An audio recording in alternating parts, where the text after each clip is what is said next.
ኢየሱስም ቀረበና እንዲህ ብሎ ተናገራቸው ስልጣን ሁሉ በሰማይና በምድር ተሰጠኝ እንግዲህ ሂዱና አሕዛብን ሁሉ በአብ በወልድና በመንፈስ ቅዱስ ስም ያጠመቃችኋቸው ያዘዝኳችሁንም ሁሉ እንዲጠብቁ ያስተማራችኋቸው ደቀ መዛሙርት አድርጓቸው እነሆም እኔ እስከ ዓለም ፍጻሜ ድረስ ሁሉ ጊዜ ከእናንተ ጋር ነኝ። ማቴዎስ ወንጌል ምዕራፍ 28 ከቁጥር 18 እስከ ቁጥር 20። እግዚአብሔር ከአባታችን ከጌታም ከኢየሱስ ክርስቶስ ጸጋና ሰላም ለእናንተ ይሁን።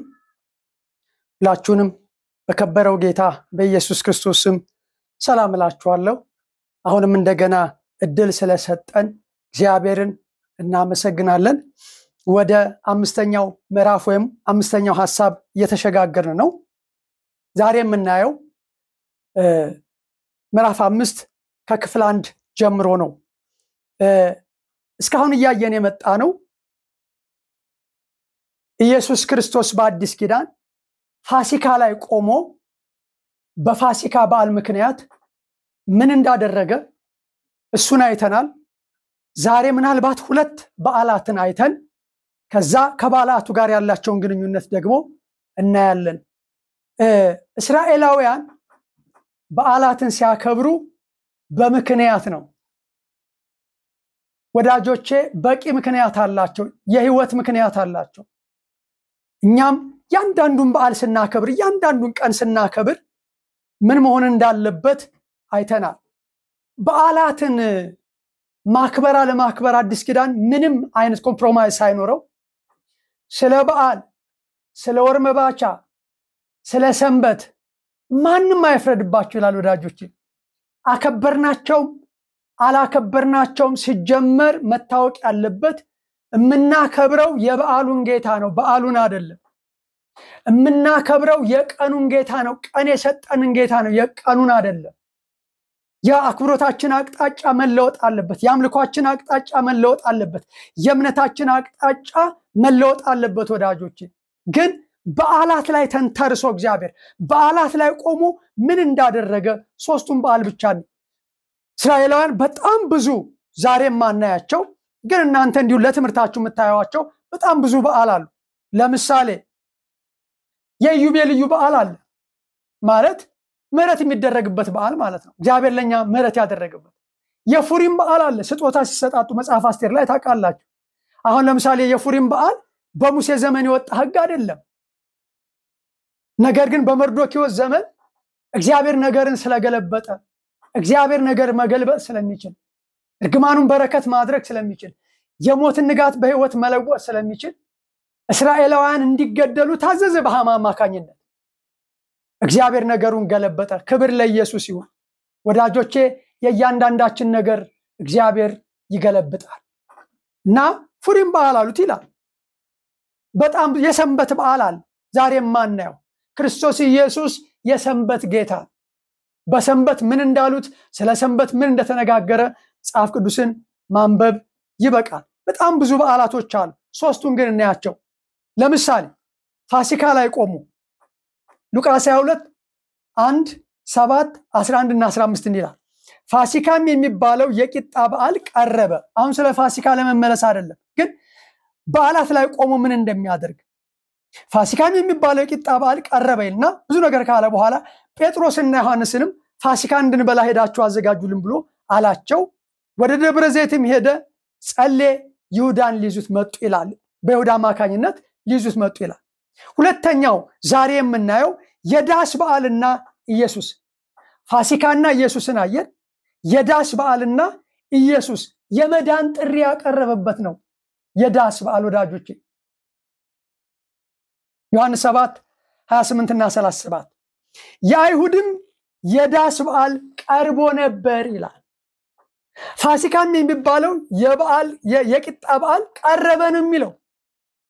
እዚህም ጋር የአይሁድም የዳስ በዓል ቀርቦ ነበር ብሎ ብዙ ካለ በኋላ እናንተ ወደዚህ በዓል ውጡ፣ እኔስ ጊዜ ገና ስላልተፈጸመ አልወጣም አላቸው ይላል። ዛጋ እንግዲህ ብዙ አይነት ትርጓሜዎች አሉ። የዳስ በዓል ስለደረሰ ውጣ ብለው ቤተሰቦቹ ስለጋበዙት ነው። እንዲያውም ራሱን ሊገልጥ እየወደደ ራሱን የሚደብቅ የለም እያሉ ብዙ ንግግሮችን ያደርጋሉ። ናልወጣም አላቸው፣ ግን በስውር ወጣ። ምክንያቱም ጌታ ኢየሱስ በደንብ ያውቃል። እና እናንተ ወደዚህ በዓል ውጡ፣ ነስ ጊዜ ገና ስላልተፈጸመ አላቸው። አልወጣም ቀረ ይልና ተሰውሮ ወጣ ግን ይላል። ከበዓሉ በታላቁ በኋለኛው ቀን ከበዓሉም ከዳስ በዓል ኢየሱስ ቆሞ ማንም የተጠማ ቢኖር ወደ እኔ ይምጣ። ወዳጆቼ 3 በዓላት አሉ፣ እነሱ እናያቸዋለን። ከፋሲካ በዓል ቀጥሎ የሚከበር የቂጣ በዓል።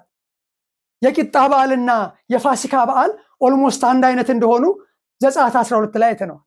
ግን ከፋሲካ በዓል ቀጥሎ ዛሬ በዚህ አጋጣሚ የዛሬ ሳምንት ነው ፋሲካን ያከበር ነው እና ከፋሲካ ቀጥሎ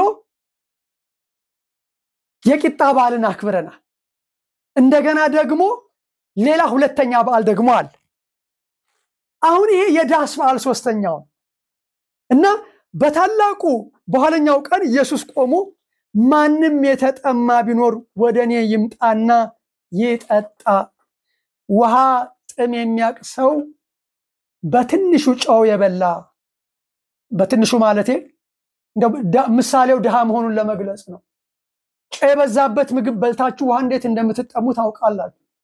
ምድረ በዳ የሄደ ሰው፣ በረሃ የሄደ ሰው እንዴት እንደሚጠማ፣ እንዴት ጥላ እንደሚፈልግ፣ እንዴት የውሃ ጠብታ እንዴት እንደሚናፍቅ ይታወቃል። ይሄ መንፈሳዊ ውሃ ነው። ይሄ ሰማያዊ ውሃ ነው። ትዝ ይላችኋል ሳምራዊቷን ሴትዮ ጌታ ኢየሱስ ያላት ውሃ ጠጭኝ አላት። ጉድጓዱ ጥልቅ ነው፣ መግጃ የለህም አለችው። ብዙ ነገር ተነጋገሩ። ውሃ ጠጭኝ የሚልሽ ማን መሆኑን ብታቂው ኖሮ አንቺ ትጠይቂው ነበር፣ የህይወት ውሃ ይሰጥሽ ነበር። ወዳጄ የህይወት ውሃ የሚባል ነገር አለ። በዚህ ስብከት የህይወት ውሃ ክርስቶስ ኢየሱስ ነው። የህይወት ውሃ መንፈስ ቅዱስ ነው። የህይወት ውሃ ይሰጥሽ ነበር። ግን ምን ብታውቂው የሚጠይቅሽ ማን እንደሆነ። ስለዚህ እንዲህ አለ በዚሁ በዮሐንስ 7:28 እና 37 ላይ ከበዓሉ በታላቁ በኋለኛው ቀን ኢየሱስ ቆሞ ማንም የተጠማ ቢኖር ወደ እኔ ይምጣና ይጠጣ። ለመጠጣት መጠማት ይጠይቃል ወዳጆቼ። ጽድቅ መጠማት ይጠይቃል። ህይወት ቅድስና መጠማት ይጠይቃል። መራብ ይጠይቃል። ለመብላት መጠማት ይጠይቃል። እና እንዲህ አለ ማንም የተጠማ ቢኖር ወደ እኔ ይምጣና ይጠጣ። ባለፈው ክፍል ኑ በሚል ጥሪ ለእግዚአብሔር ጥሪ ምላሽ መስጠት የሚል ስብከት ሰምተናል። ዛሬ ደግሞ እንዲህ ይለናል። ማንም ነው የሚለው ከሌ ከከሌ አይልም ወዳጅ፣ ጥሪው ለሁሉም ነው። ማንም የተጠማ ቢኖር ወደ እኔ ይምጣና ይጠጣ። በእኔ የሚያምን ይላል። ቀጥሎ በኢየሱስ ስለማመን እንደሆነ በእኔ የሚያምን መጽሐፍ እንዳለ የህይወት ውሃ ወንዝ ከሆዱ ይፈልቃል ብሎ ጮኸ። ኢየሱስ ክርስቶስ ይጮሃል ዛሬ። ባለፈው ብለናል እግዚአብሔር ይጮሃል። ጌታ ኢየሱስ ምን አለ? ጮኸ። ምን ብሎ? ማንም የተጠማ ቢኖር ወደ እኔ ይምጣና ይጠጣ። በእኔ የሚያምን መጽሐፍ እንዳለ የህይወት ውሃ ወንዝ ከወንዙ ይፈልቃል ብሎ ጮኸ። ይህንን ግን በእርሱ የሚያምኑ ሊቀበሉ ስላላቸው ስለ መንፈስ ተናገረ። ኢየሱስ ገና ስላልከበረ መንፈስ ገና አልወረደም ነበርና። አሁን በሚቀጥለው የምናየው እስካሁን ያየነው ኢየሱስ ክርስቶስና ፋሲካን ነው። ኢየሱስ ክርስቶስና የዳስ በዓልን ነው። ኢየሱስ ክርስቶስና ሌሎች በዓላትን ያየነው። አሁን የምናየው ደግሞ መንፈስ ቅዱስና በዓለ ሀምሳን ነው። ቀጥሎ በዚህ ክፍል የምናየው ሶስቱንም በዓላቶች ግን እናያቸዋለን። በዓለ ሀምሳ ወይም የመከር በዓል ምን እንደሆነ ዞሮ ዞሮ በዳስ በዓል ላይ በእርሱ የሚያምኑ ሊቀበሉ ስላላቸው ስለ መንፈስ ተናገረ። በክርስቶስ ኢየሱስ ሰው ሲያምን የሚቀበለው መንፈስ አለ፣ መንፈስ ቅዱስን። ኢየሱስ ገና ስላልከበረ መንፈስ ገና አልወረደም ነበርና ወዳጆቼ፣ ገና ስላልከበረ የሚለው ኢየሱስ ክርስቶስ ስላልሞተ ስላልተነሳ ነው። አንዱ የትንሣኤው ምስጢር ኢየሱስ ክርስቶስ ክብሩን ገልጧል፣ ውርደቱን ብቻ አይደለም። በዓለ ሀምሳና መንፈስ ቅዱስ ልክ ሉቃስ 22:1-7 ላይ ኢየሱስና ፋሲካ ኢየሱስ ክርስቶስ በፋሲካ ምን እንዳደረገ፣ ዮሐንስ 7 ላይ ኢየሱስ ክርስቶስ በዳስ በዓል ምን እንዳደረገ፣ ሌላኛው በዓለ 50 ቀንና መንፈስ ቅዱስ። በዓለ 50 በብሉይ ኪዳን የመከር በዓል ይባላል። ሐዋርያ ሥራ ምዕራፍ 2 ከቁጥር 1 ጀምሮ ላንበው። እንዲህ ይላል።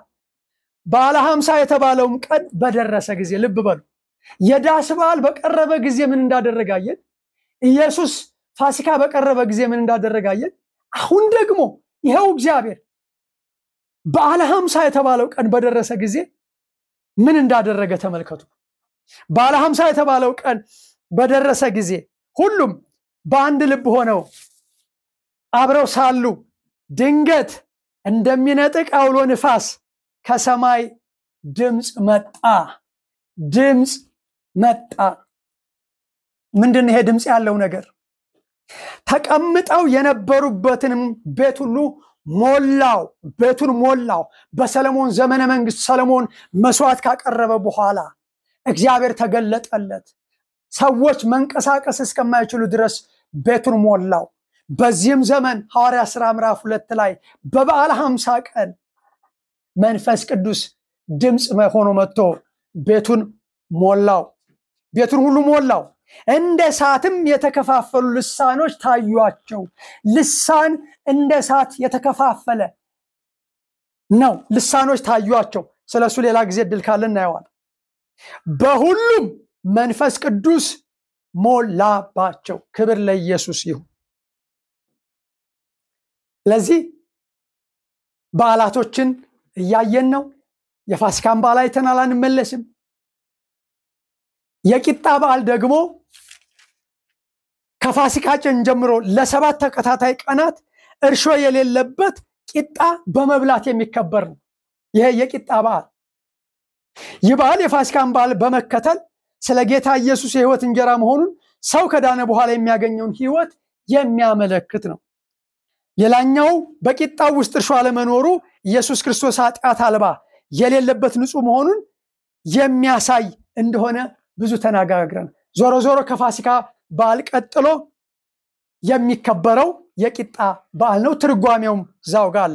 ሌላኛው ሶስተኛው አሁን ባለንበት ሰዓት የሚከበረው የበኩራት በዓል ይባላል። በኩር ማለት የመጀመሪያ ማለት ነው።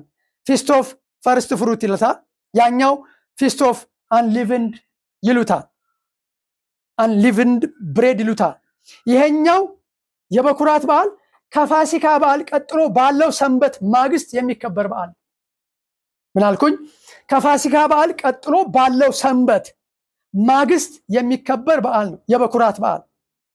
የአዲስ የእህል አጨዳና እስራኤላውያን ከግብፅ የወጡበት ቀን የሚያከብሩበት ሲሆን የጌታ ኢየሱስ ክርስቶስ ትንሣኤን ያመለክታል። የበኩራት በዓል እንደመሆኑ መጠን ዓላማው እስራኤላውያን ለምን እንደሚያከብሩት ከግብፅ የወጡበትን ቀን የሚያከብሩበት ነው። ይሄ ቀን እኮ ከግብፅ የወጣንበት ቀን ይላሉ። ልክ እንደ ፋሲካ የጌታ የኢየሱስ ክርስቶስን ትንሣኤ ያመለክታል። የዳስ በዓል እስራኤላውያን በምድረ በዳ እንዴት እንዳሳለፋቸው ቁጭ ብለው የሚያስቡበት በዓል ነው እና በዳስ በዓል ጥሪ ያደረገ የበኩራት በዓል። በዓሉ ይከናወን የነበረው ከሳምንቱ የመጀመሪያው ቀን ነው ይላል። ይሄ የበኩራት በዓል ነው። ዛሬ ቅድም እንዳነበብኩት የምናየው የመከር በዓል ነው። ወዳጆቼ አሁን ከፊታችን የሚከበር በዓል ነው። እኔ እንደ አንድ አማኝ አንድ ምኞት አለኝ፣ አንድ ጸሎት አለኝ፣ አንድ ስብከት አለኝ።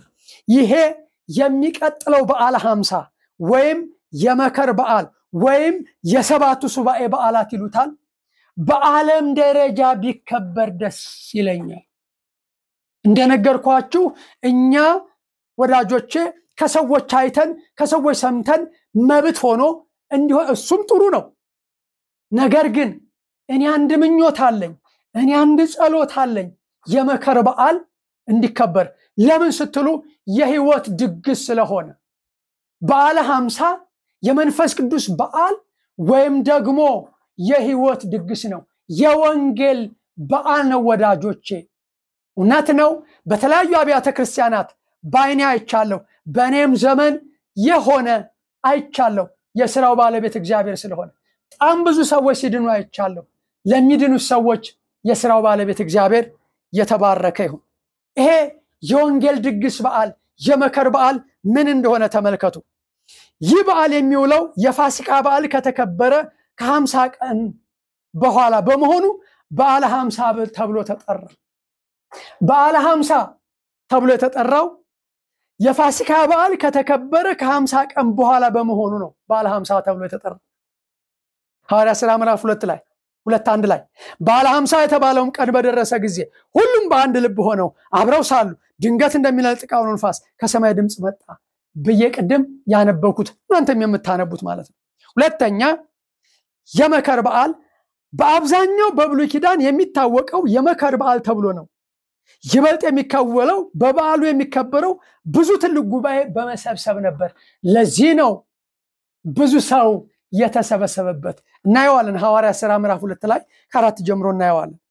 ደግሞ የሰባቱ ሱባኤ በዓል ተብሎም ይታወቃል። ዘዳግም 16 ከ9-10 ማየት ትችላላችሁ። በዚያን ቀን የኃጢአት መስዋዕትና የህብረት መስዋዕትም በአንድነት ያቀርቡ ነበር። ከእግዚአብሔር ጋር ያላቸውን አንድነት፣ ከሰው ጋር ያላቸውን አንድነት ለማመለካከት ነው። አራተኛው ይህ በዓለ 50 ወይም የመከር በዓል ከቂጣ በዓል በኋላ የቂጣ በዓል ደግሞ የሚባላል ያው ቅድም የተነጋገርነው ማለት ነው።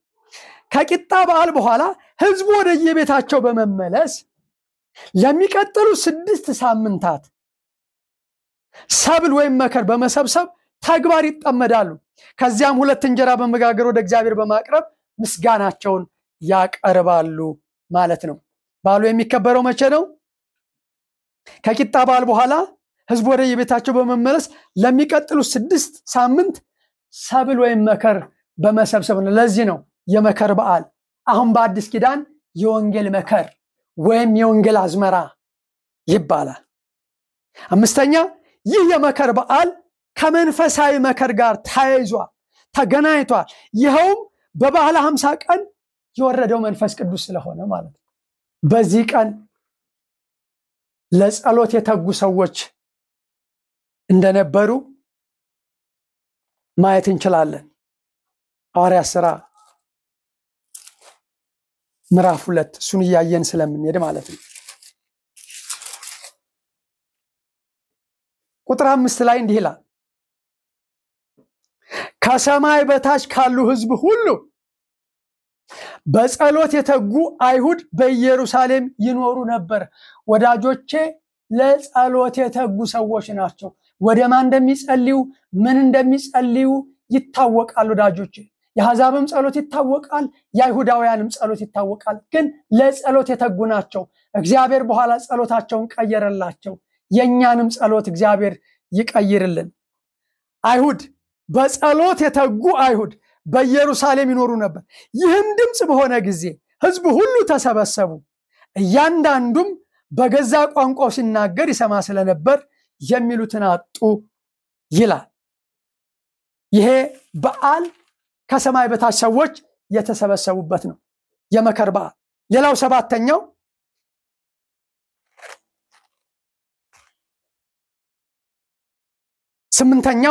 ይህ አባባል የሚያሳየው ይላል። የትኛው አባባል? ከሰማይ በታች ከልዩ ልዩ ሀገሮች የመጡ ሰዎች ጴጥሮስ ስለ ክርስቶስ ኢየሱስ መከራ፣ ሞትና ትንሣኤ በሰበካቸው ጊዜ ልባቸው ተነካና ምን እናድርግ እንዳሉ ብዙ ጊዜ አይተነዋል፣ ደግሞ እናየዋለን። ንስሐ ግቡ፣ ኃጢአታችሁ ይሰረይ ዘንድ እያንዳንዳችሁ በኢየሱስ ክርስቶስም ተጠመቁ፣ የመንፈስ ቅዱስንም ስጦታ ትቀበላላችሁ አላቸው ይላል። የዛሬው መልእክት ብዙ ጊዜ ደጋግመን እንዳልነው ዛሬ ምናልባት ያልሰማ ሰው ቢኖር፣ ያልተመለከተ ያላደመጠ ሰው ቢኖር፣ ግን በእግዚአብሔር አጋጣሚ ይህን መልእክት የሚሰማ ቢኖር የእግዚአብሔር ቃል ልብ ይነካል። የእግዚአብሔር ቃል ልብ ይለውጣል፣ አእምሮን ይከፍታል። እና ንስሐ ግቡ፣ ኃጢአታችሁም ይሰረይ ዘንድ እያንዳንዳችሁ በኢየሱስ ክርስቶስም ተጠመቁ። ስለዚህ ንስሐ መግባት የኃጢአት ስርየት ማግኘት ግድ ይላል። የመንፈስ ቅዱስንም ስጦታ ትቀበላላችሁ አላቸው ይላል። ይህ አባባል ለኢየሱስ ክርስቶስ ለኃጢአተኞች መሞቱን ደም ማፍሰሱን ያሳያል። 9ኛው በሐዋርያትም ትምህርትና በህብረት እንጀራውን በመቁረስ በየጸሎቱም ይተጉ ነበር ይላል።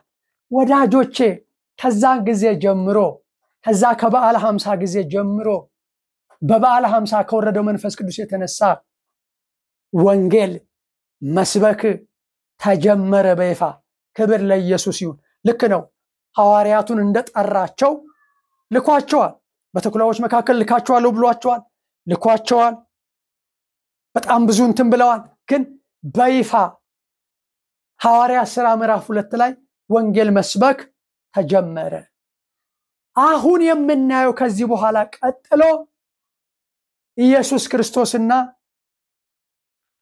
መንፈስ ቅዱስ ወይም ደግሞ መንፈስ ቅዱስ በዓለ ሐምሳና ታላቁ ተልእኮ። ወዳጆቼ ከዚህ በኋላ የምንቀጥለው አምስተኛው ምዕራፍ ታላቁ ተልእኮ። እንደምታውቁት በዚህ ስሰብክም መጀመሪያ ላይ እና መጨረሻ ላይ የምንሰማው ሞቶ እሱ ታላቁ ተልእኮ ይላል። ታላቁ ተልእኮ ማለት ምን ማለት ነው? ምንድነው ታላቅ ተልእኮ ያሰኘው? ማን ነው ይህንን ታላቅ ተልእኮ የሰጠው?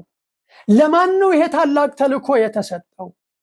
መልእክተኛው ማን ነው? መልእክታችን ምንድነው? ለማን የተላክ ነው የሚለውን ታላቁ ተልእኮን በስፋት እስከዛሬ እንዳየነው ከእንግዲህም ደግሞ እናያለን። ከታላቁ ተልእኮ በፊት ግን ማቴዎስ 28 ከ18 እስከ 20 እና ማርቆስ 16 ከ15 እስከ 16 ከተሰጠው ከታላቁ ተልእኮ በፊት መንፈስ ቅዱስ መምጣት ነበረበት።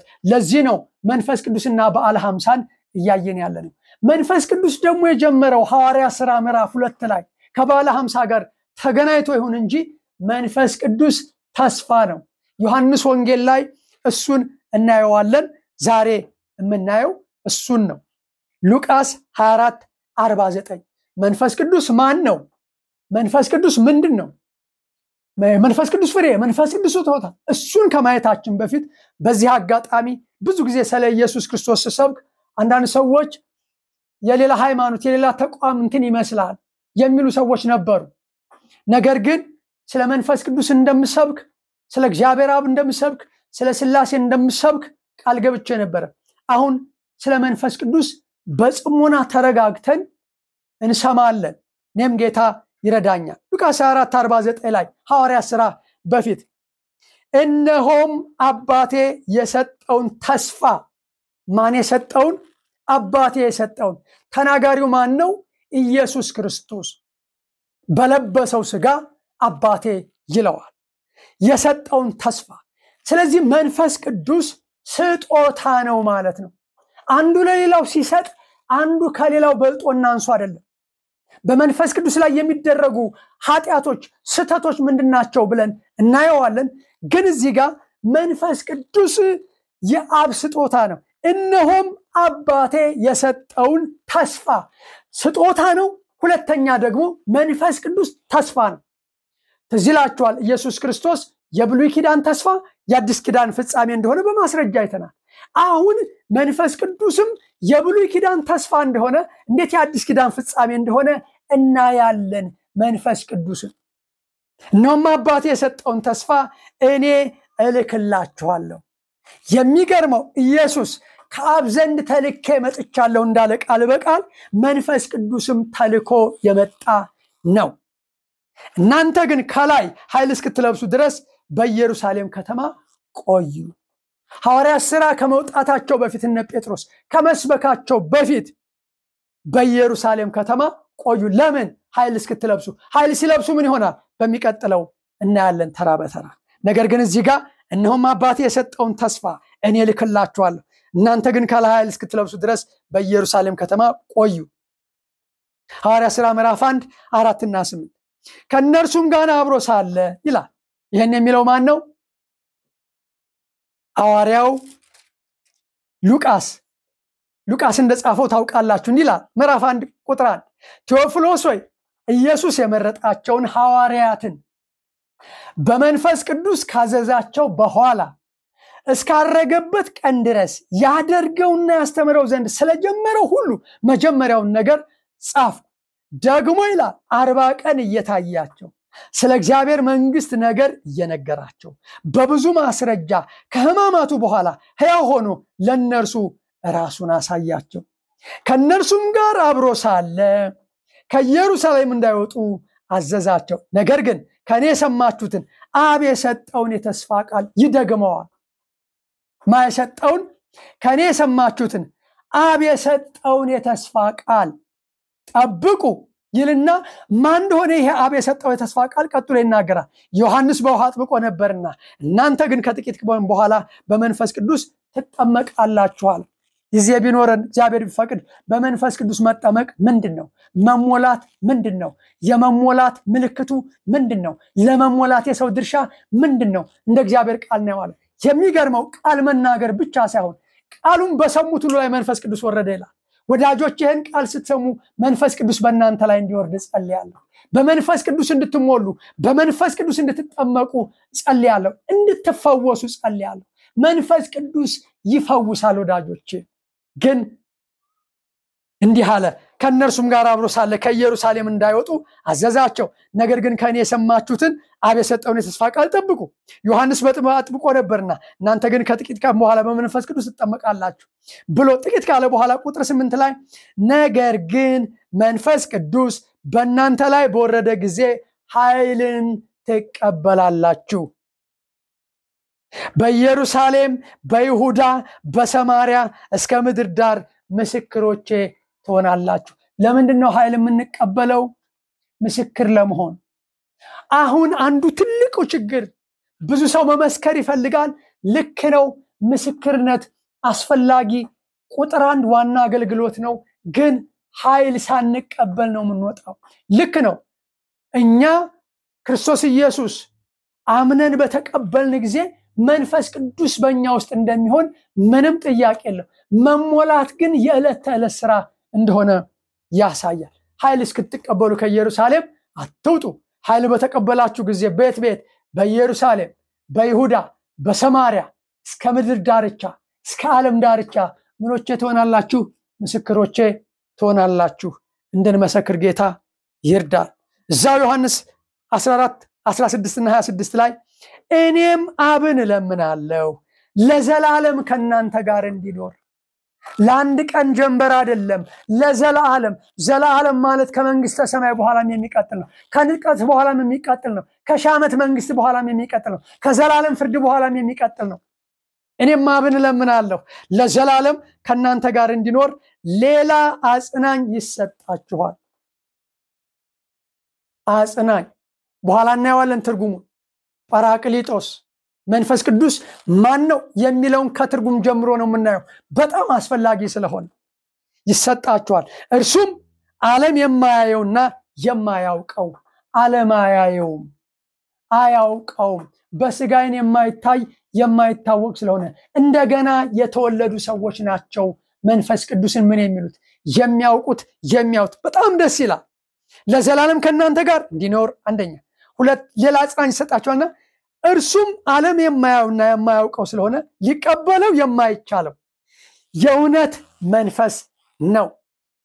ነገር ግን ከናንተ